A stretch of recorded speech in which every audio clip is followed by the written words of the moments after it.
Hey, everybody. Hey, MBT Nation. Good morning. It's Friday morning, October the 11th, doing a little random morning live. Let me get my lighting sorted out here. Had that little light cranked up way, way, way too high. So it is Friday morning. Happy Friday, everybody. Been a long week, that is for sure. But I tell you what, I'm excited today to talk about a couple different things with you here this morning. Here at NBT Nation, want to dive into what are the sources of bad corporate training. I thought it'd be interesting to kind of kick off before we go into the weekend. What are those sources of bad training that we experience? The horrible, awful, miserable, boring training that I talk about in my NBT React series, countless, endless episodes. When I post on LinkedIn, there is no shortage of people who respond to and align with and resonate, rather, resonate with, oh, yeah, I went to a bad training too. I've experienced this. And there really is a corporate learning crisis right now. Organizations want to excel, hit their goals, grow, increase revenue, increase profits, all of those sorts of things. Yet 58% of organizations report that when they go to do training, it tends to be more the compliance level stuff. Little quick onboarding, fill out this paperwork. Here's how you get your direct deposit. Watch this video about safety. Done. That's a huge percentage of organizations that aren't leveraging learning to support hitting their organizational goals. At the same time, my friends, you have actual employees, team members of the organization crying out for learning, crying out. 40 plus percent of respondents to Forbes indicated that they would leave their organization within a year if the company didn't keep up with their training and development needs. 40%. Imagine the churn in the organization of losing 40% of your staff. Imagine the hit to the bottom line. Imagine the impact on your customers if 40% of your staff goes overnight. Millennials, 70 plus percent of millennials report that development efforts are an essential element of culture.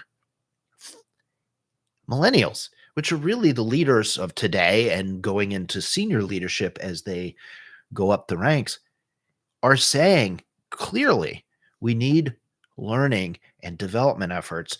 And that is a mile marker, a signpost that says the company has a strong culture. So, all that to say, there is a corporate learning crisis out there. And if you want to smash your organizational goals, revenue, profit, net promoter score, productivity, talent retention, all those sorts of things, learning, training is one element in that.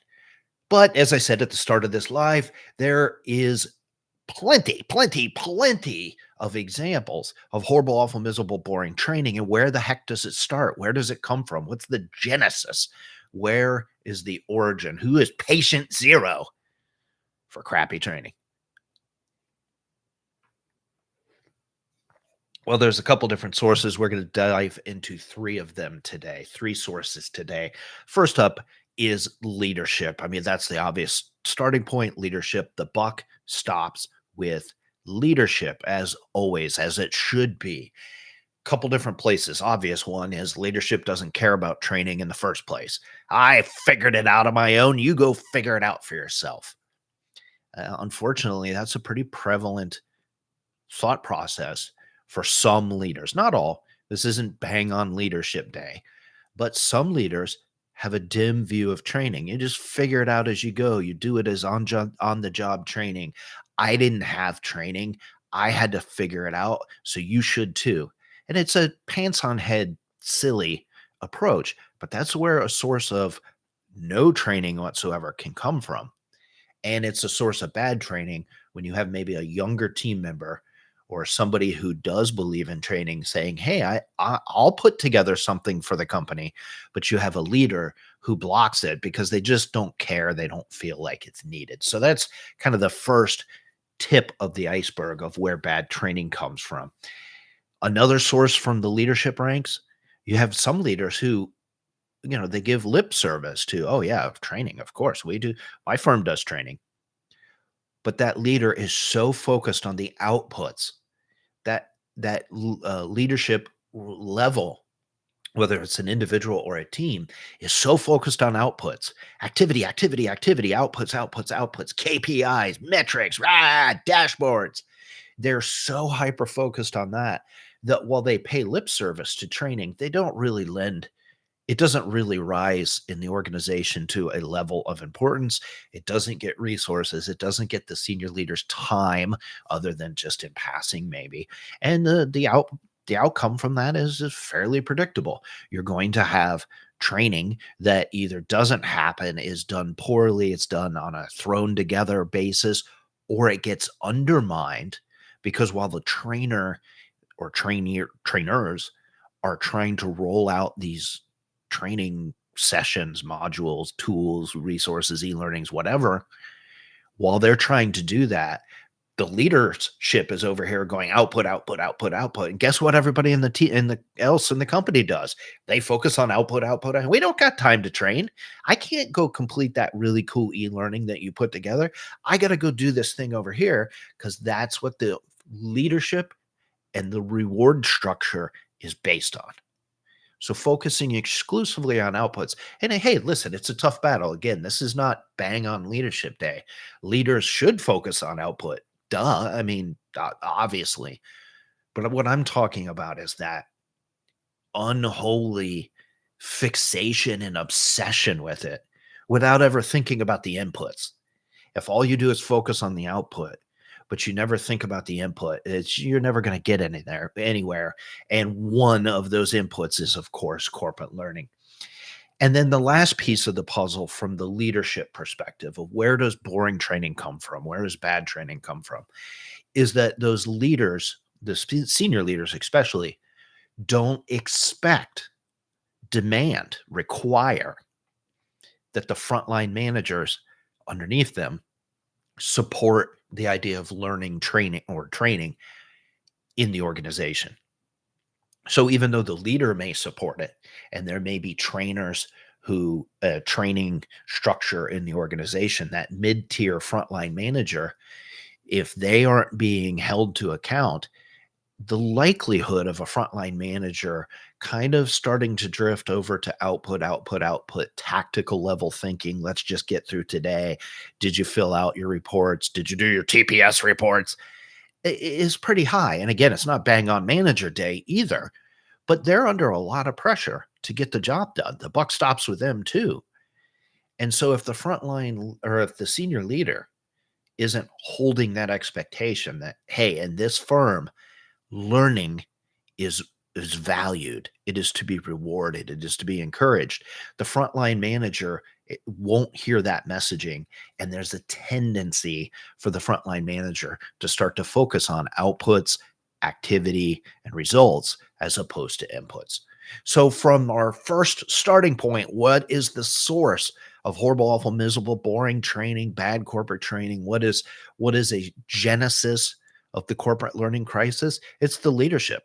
It starts with the leadership, of course, and then flows down from there. But it's not bang on leadership day. I'm just sort of pointing out some of my observations, some of my experiences as I talk and interact with members of NBT Nation. I see it with my own eyes. I experience it myself and throughout my career, but I hear it from NBT Nation as well. So there you go. There's the first front. If you're finding this interesting, you're watching this on replay maybe, and you find it helpful, give it a thumbs up, give it a like, tag somebody in it. Be sure to subscribe to the channel so that we can continue to make more resources, more episodes like this to fight back against the corporate learning crisis. What's the second front, you ask? The second front in the learning crisis in corporate America? Well, it's those frontline managers that I talked about. You have frontline managers who don't support learning, much like senior leadership that we talked about. Either they had to figure it out as they were starting out and now they expect that everybody else has to figure it out. They are too busy, they're too buried, they're overworked, they're task saturated. They're given the expectation to focus on outputs because the leadership's focusing outputs. But the frontline managers, if your frontline managers don't support training and learning in your organization, it will not happen, period. Point blank, period, end of sentence. You desperately need your frontline managers to incorporate the learning that your training teams have put together or that just learning in general. If they're not supporting it, it just ain't gonna happen. So that's kind of the first point for managers. Um, on the flip side, though, what I sometimes see though are those managers because they're busy, because they are overwhelmed, because they are overworked, because they are tasked to do more with less and all those sorts of things. Again, this is not bang on managers day. I respect frontline managers. That's a tough. I've been there. I was sales manager for a long time. It's a tough job. But sometimes in an effort to juggle all of the requirements, keep all the plates spinning, keep the bosses happy, keep the customers happy, keep the team happy, deal with all the organizational, tactical, day-to-day challenges. Sometimes frontline managers will they'll go for the easy solution. Let's just say it that way. They'll go for the easy solution. So that's where you start to see things like unstructured shadowing. Just go watch this person, and that's how you'll learn. You go sit with Bob over there, and he'll show you what to do. Well, maybe Bob sucks at their job. Maybe Bob doesn't know what they're talking about. Maybe Bob doesn't know how to explain what they're doing. Or maybe what Bob's working on today is some wacky thing that really never happens. Well, if your new person, or if your trainee rather, sits with Bob and they see Bob doing this weird thing that only happens once in a great while, now the new person thinks that that's normal. So there's very, very limited value to shadowing. That's its own separate topic. But that's why we start to see shadowing, is because frontline managers are overworked and they don't have the resources to either come up with the training themselves, support the training, execute on the training. It's just noise in the background with everything else that they have to do. This is also where we start to see sometimes some coaching type efforts. A manager will say, "Well, let's post up in a hotel lobby, and I'll coach you, I'll train you to get you ready for the job." I've seen it in the sales world quite a bit. I've done it in the sales world quite a bit. If that manager is good at explaining things and good at training, yeah, that can be a part of the puzzle for sure. But oftentimes that manager isn't good and it's more of a data dump. It's a fire hose of this and this. And let me tell you about this. And the person's trying to write everything. It just doesn't work. So we see that some ineffective training approaches happen because the frontline managers are overworked. And the lastly, very common to see managers think that they're good trainers just because they know a lot or they've been successful in their job role. You become a manager either because you're a great performer and you've earned the position, awesome, or let's be honest, in a lot of organizations, the manager is whoever was the top of the leaderboard, whoever is in the middle of some sort of geographic area, whoever is the most tenured person, whoever's the boss's favorite, whatever. There's a lot of bad reasons why people become managers. Well, either way, whether you earn it or whether you just sort of are pushed into that role, none of that's got a thing to do with, are you good at training people? Are you good at explaining things? So even though you may have earned the manager's role and you may be an amazing manager, that doesn't mean you're an amazing trainer. They're two different skill sets. That's like saying, well, because you're an amazing manager, you can fly an airplane.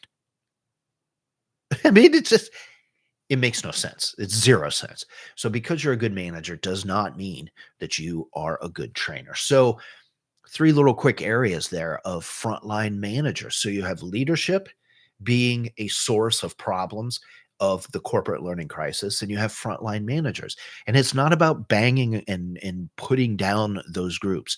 I'm just saying that given the practical realities of day-to-day corporate life, you find that that impacts the quality, the existence, some cases, of learning inside the organization. So a couple different places to look at. All right. So we're 14 minutes in on this random Friday morning live. Hopefully, you're all having a great day and getting ready for an amazing weekend. We have one more topic to talk about because there's one more source of bad, horrible, awful, miserable, boring training inside corporations across the globe. And in your firm, I'm willing to bet there's this third group that are the epicenter of horrible, bad training. If you're finding this helpful, you like this, give it a thumbs up, subscribe to the channel. We'll keep making content like this so that we can bring no boring training to more corporations. Who is that third source of horrible, awful, miserable, boring, bad corporate training? It's the trainers themselves. Listen, I am a trainer. My stock and trade is being a trainer. That's how I make my living. There's a lot of bad trainers out there doing a lot of bad, crazy stuff. And when I say there's a lot of bad trainers out there, what I'm talking about is in a lot of corporations, at least here in North America, people are pushed into delivering training, but they are not full-time trainers. Their primary job is something else, and as a byproduct of doing that job, they need to train other individuals in the organization. Well, that don't mean they're a great trainer. They may be great at their day job, but that doesn't mean they're a good trainer. So there's one source of issues there. We're going to get back to that here in a moment. But what I often see is that people that fit that bill, they do a different job and then they're asked to deliver a training as a side to that job. Very common to see that they feel is that because they have a lot of knowledge in their head, that they're great trainers because I had this knowledge and I shared this knowledge. Well, that's great, but that ain't training. Getting it out of my head and getting it just verbally out into the room is not training. And that doesn't mean that the individual in the room that may have heard what I said. It didn't mean that they understood what I said. And it certainly doesn't mean that they now have the capacity. Excuse me. It certainly doesn't mean that they now have the capacity to apply what I just said. Just because I said it doesn't mean they know it and they've learned it. Sometimes those folks who give who have to give a training, but they are not full-time trainers, will make the mistake that because they're really good at presenting, they're really good at training, especially if they've given some presentations in the past and people at the end are always, generally speaking, going to be polite. And as they shuffle out of the room and as they leave the team's meeting, they say, "Oh, great job. Good job. Thanks so much. Thumbs up." You see the hearts go flying up. And, well, I must be a great trainer. Look at the great feedback I got. I got all this love in the room. Well, yeah, again, they're being polite in that you maybe presented the information well. Does not necessarily imply that they learned, retained, and can apply that information. So that's a big source of bad training is you get people who just really training they're not trained in how to train, which leads me into point number 2 underneath trainers is all of these people get thrown into training and given no guidance on how to train. There's no train the trainer out there. It's horribly unfair to them, but that's a practical reality in the corporate world. I've seen it over 30 plus years. I have seen it more times than I care to admit, where somebody was really good at a job, then they were asked to then therefore train on some topic relative to that job and given zero guidance on how to go about doing it. And that lack of train the trainer is really a fundamental source of bad training in the corporate learning crisis. There's some easy solutions to that. Hint, hint, noboringtraining.com. But that's a huge source. They've been thrown to the wolves. And then there's one last bullet point underneath trainers. Where does bad training come from? Sometimes trainers in a corporate setting, especially full-time trainers. Now I'm talking about people who have learning and development in their title, trainer in their title, people who do training as a job inside the company, or the vast majority of what they do in the company is related to training. Buddy, sometimes we get really unfocused and we disconnect from business outcomes. We disconnect from what is going to move that organization forward. Either we're not talking to leadership and building those networks, we're not talking to the frontline managers, we're not talking and maintaining feedback from the frontline users. We aren't staying current on the needs of the organization. We're being blocked, or we aren't forcing our way into the conversations of where is the organization today and where is it going tomorrow. We aren't staying abreast of challenges in the organization, future goals of the organization. We are just off in our rooms. We're sitting at our cubes, cranking out scorn packages and cool graphics. I got this cool new activity I just spent 3 days putting together. And buddy, I got my design, my ID, check the box on my ID efforts on this one. I just recorded a cool micro video. Listen, I love doing video. This kind of stuff, this is fantastic. I love this. But we get so focused on that we lose sight of the business picture. We are there to serve the organization. That is what full-time trainers are supposed to do. It's to help people to be successful and develop and grow, and it's to help the organization to thrive. It is not to stroke our ego. It is not to scratch our creative itches. It is not so that we can be the center of attention. It's got nothing to do with us. We are a vehicle to help people to grow and the organization to get stronger. And we lose sight of that sometimes. That's the honest, unvarnished truth here from your old buddy Adam. But it's true. Listen, I've fallen victim to it before. Oh man, I just came up with the world's coolest transition from this scene of a video to the next scene. Ain't nobody cares about that transition. I'll watch it. I'll sit there and watch it 300 times in a row and really, oh boy, yeah, that was great. But if it didn't help somebody learn a new skill, if it didn't help somebody develop or overcome some sort of roadblock they're having to job role success, and if it didn't help push the organization in a positive direction, what good is it really?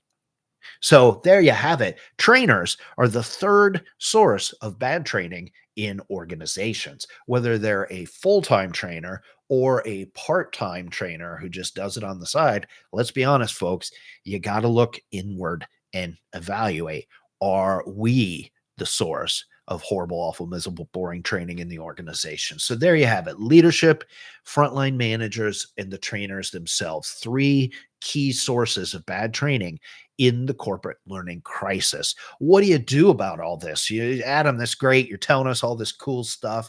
You're nodding your head. Yep, yep, yep. I can relate to that. Well, my friends, I'll tell you, here's what you can do. Number one, if you're in a training capacity full time, sit down today and really evaluate how connected to the business are you?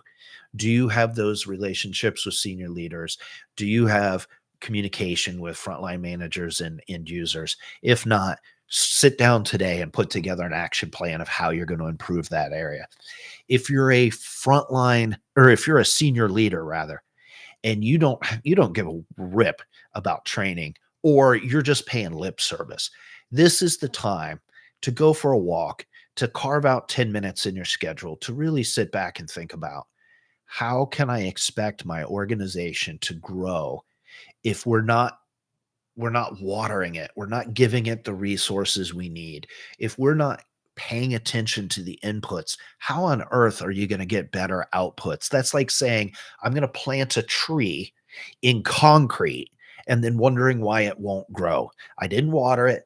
I didn't put fertilizer in it. I didn't put soil in it. And I planted it in the absolute worst environment possible.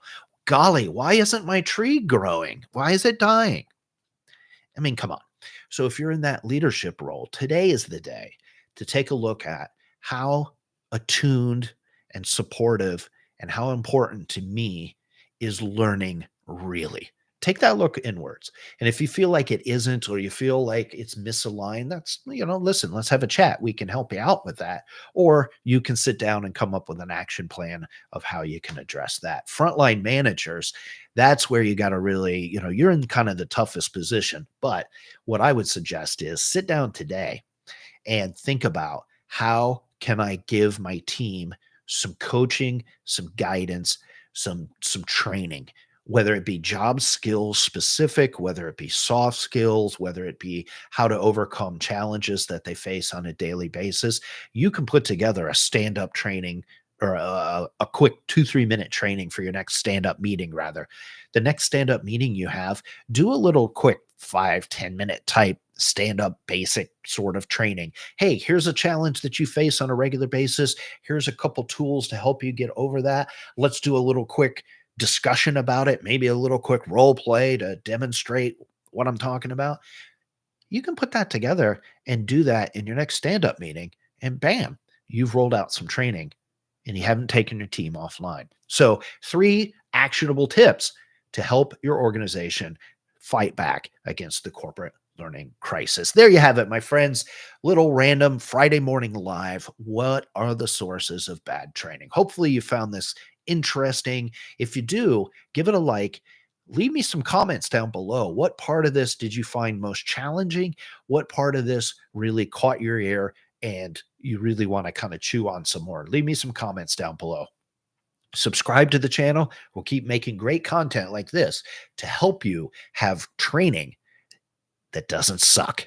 Thanks so much. Adam Spack, No Boring Training. If you're interested, visit noboringtraining.com for products, services, video channels, guides, blog posts, all sorts of resources about effective corporate training.